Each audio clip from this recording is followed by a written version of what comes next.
You do everything right. You pick your numbers, you buy the ticket, and you win. And then you hand that little slip of paper across a counter to a stranger, and they simply keep it. It happens far more often than anyone wants to admit. Clerks who look you in the eye and tell you your ticket is a loser, then quietly cash it themselves. Store owners who sit on a stolen jackpot for years. Entire schemes built on claiming other people's winnings. These are the people who stole winning lottery tickets, and the ordinary winners who had to fight for years just to get their own money back. Stay until number 1, because he hid a $5 million ticket for 6 years before he finally made his move. Number 6, the proof. It happens all the time. Before we get to the individual cases, you need to understand how common this really is, because investigators and journalists have actually tested it. They've run undercover operations, walking into stores with tickets they knew were winners, handing them over, and asking the clerk to check them.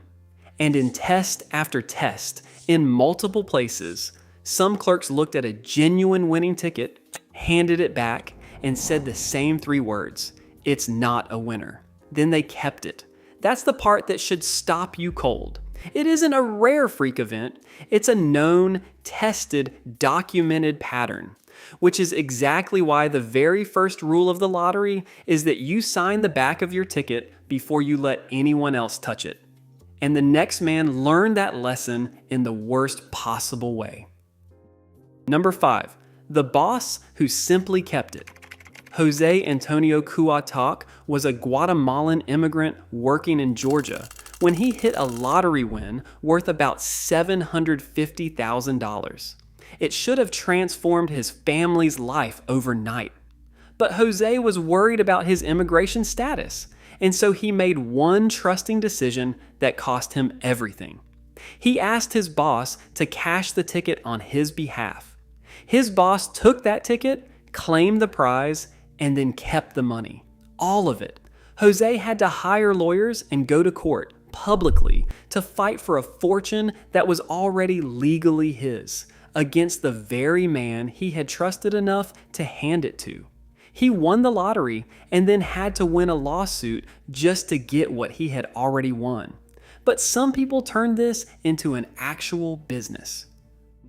Number 4, the ticket cashing empire. In Massachusetts, a man named Ali Jafar and his sons became some of the most prolific lottery claimants in the entire state. Not because they were the luckiest family alive, but because they were running a scheme. They would buy winning tickets from the real winners at a discount, then claim those prizes themselves. For the actual winner, it meant getting quick cash while dodging taxes or debts they owed. For the Jafars, it meant a steady stream of other people's jackpots flowing through their hands. Over the years, they cashed thousands of tickets worth many millions of dollars. Federal investigators eventually caught up with them, and the family faced criminal convictions for their role in the scheme. It turned out you could build an entire illegal business out of claiming winnings that were never yours. And in one country, this problem was so widespread that it became a national scandal. Number 3, the scandal that exposed hundreds of them. In Ontario, Canada, investigative journalists started noticing something statistically impossible.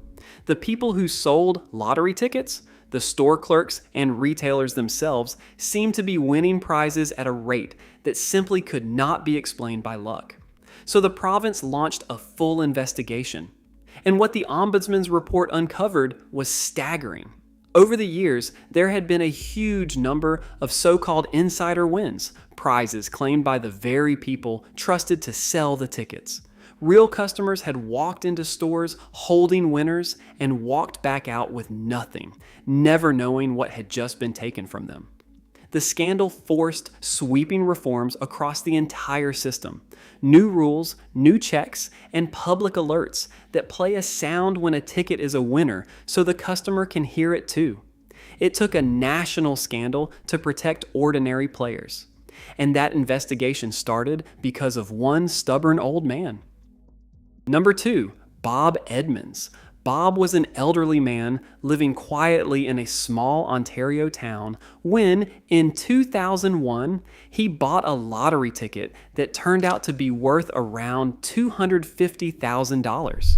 He took it into his local store to have it checked, and the store owners told him it wasn't worth much at all, kept the ticket, and claimed the prize for themselves.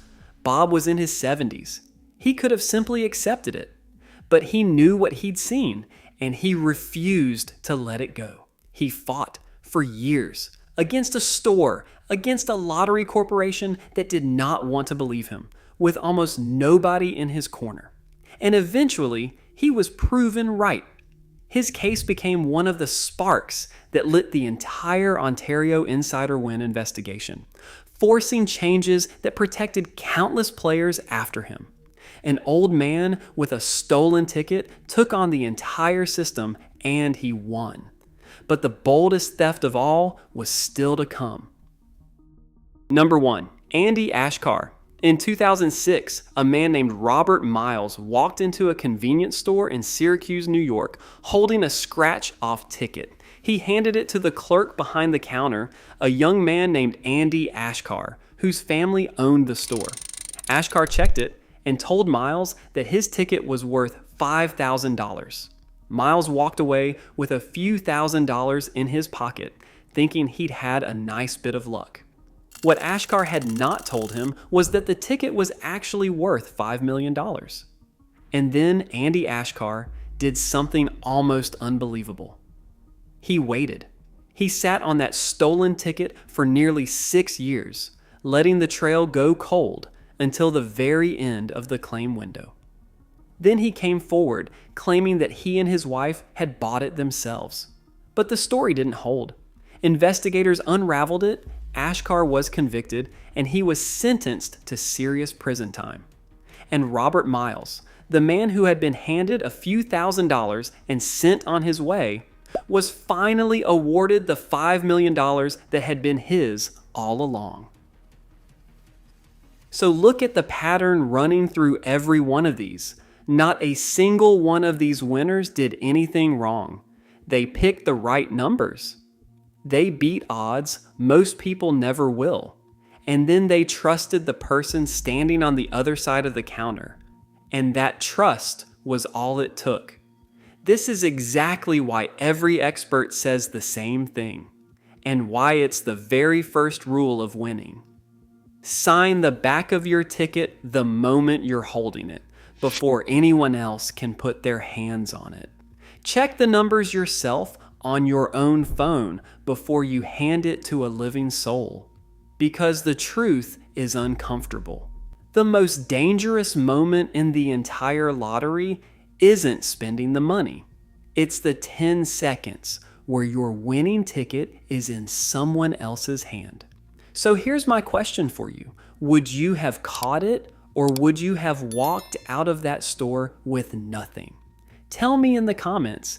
And if you believe your win is on its way, subscribe to the Jackpot Oracle and get ready now, because we believe the universe rewards the ones who are prepared to protect what they're given. See you in the next one.